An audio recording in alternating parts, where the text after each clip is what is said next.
Сегодня состоялась похоронная панихида руководителя аппарата полномочного представителя правительства в Чуйской области Молдокуна Абдылдаева и его внучки. Похороны проходили в жилмассиве Караджигач, в родном доме руководителя аппарата.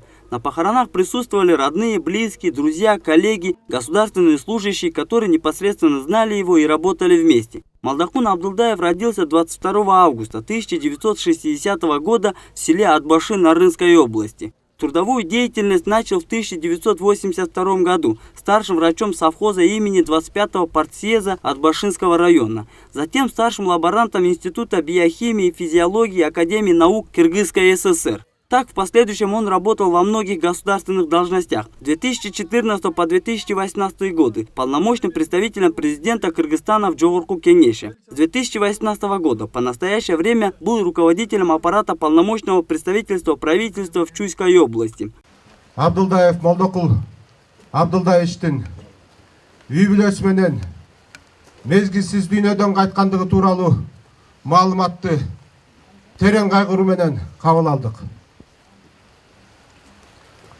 Молдокун Абдылдаевич агабыз адамдык бийик парызды ак туткан адам эле.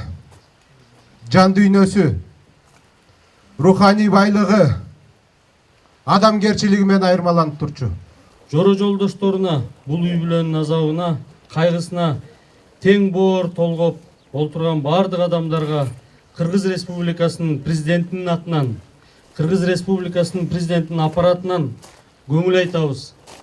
Аза кайгысын бөлүшөбүз. Бул биз үчүн дагы чоң жоготуу.